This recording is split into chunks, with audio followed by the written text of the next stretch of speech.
Hey guys, welcome to week 3 of emergency management. Hopefully you guys are doing great this week. I had a great week last week, and I just want to bring you guys a quick message this morning in regards to touching base on what we talked about last week, but moving forward to this week's discussion board post, the chapter, and just getting you guys spun up on a couple things. So last week in the discussion board post, we talked about moving the ball, right? Moving the ball. How are we moving the ball in our own life?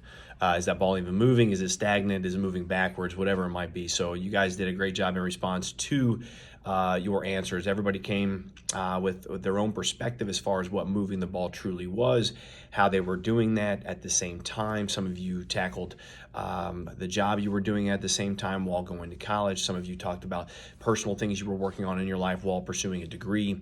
Whatever it was, the biggest takeaway I wanted you guys to have in all of this, because I based the discussion board generally just on the group that is taking this class, which is a group that is relatively not necessarily new to college. Some of you might be, but also maybe not even in the career field or the general realm of where you're wanting to work in life. So what I wanted you guys to focus on is, how can I be tackling both things at the same time? Whether it be an internship, whether it be just working at a police department in the administrative office because I want to be a police officer.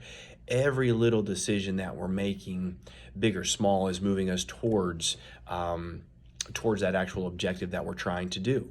One of the objectives spoken about in the discussion board post, somebody in this class is working a relatively pretty high level job while taking these classes, but at the same time, this individual is also working for a separate career down the road.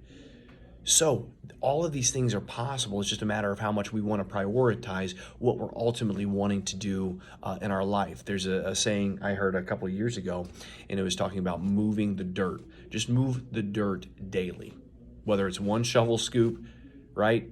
Whether it's a truckload of dirt, whatever that is, move the dirt each day towards where you're trying to go. And it's going to make it that much easier, guys. No matter how insignificant that moving is each day, it does add up, trust me. So this week, chapter 4, I call it chapter 4A based on the chapter summary you guys have due. It's only pages 61 to 100 because because it's a significant chapter. Decision making in emergencies is one I want you guys to focus on. So only read 61 to page 100 and answer the questions based off of those pages. This is the meat and potatoes, right? The meat and potatoes of this course. Decision making in emergencies. How are we making these decisions? Is it based off past experiences? Is it based off knee-jerk reactions? How are we going about the decisions we are making for what is in front of us at that time, no matter how big or small the actual emergency is? I talked about in Emergency Management 1, right? Removing yourself from the situation, right? Detaching from the situation, gathering our thoughts, gathering our breath. What are we actually trying to do right now? Do I need to respond immediately? Can I take a second to assess before moving forward? Will that 3 to 5 seconds to respond to this emergency make things better? Is it detrimental that I don't take any time whatsoever to respond? Well, if you can do that, that's perfect. But at the same time, if you don't have a plan on how you're going into this, if you haven't trained, if you haven't rehearsed, if it's not in your SOPs, is that response going to be good or bad?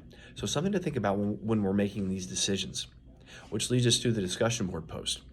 The discussion board post this week focuses not on a catastrophe, right, but on a snowstorm, on something that we could see in the Chicagoland area. I know not all of you are in the Chicagoland area, so just take it for what it's worth and focus on that. Focus on that emergency, right? Focus on what we're looking at. It talks about, what would you do? What would you do for the children in regards to the pickup, the food, where they're sleeping? What is the plan of action for that day? It's not some big catastrophe, as I said, but at the same time, we need to understand that, hey, this could be something my family faces one day. Or if you go into a teaching role, this could be something I face. So something very small scale, but at the same time, right, we're having to monitor children. We're having to be responsible for them. So what does that look like? And what does the communication aspect look like with the parents on the outside? Dive into it this week, guys. Look forward to your post. Look forward to your chapter summaries. Hopefully you guys are doing great. If you got any questions, please let me know. Some of you are communicating back and forth. If you're having issues with Blackboard, whatever it is, appreciate you guys doing that. Always, guys, always be on top of things. Be proactive. Beat me to it. If I know you're missing an assignment, don't let me reach out to you, right? Beat me to it and tell me why you don't have one in. right? Move the ball, guys. Have a great week. Talk to you guys soon. Stay ready. Stay safe.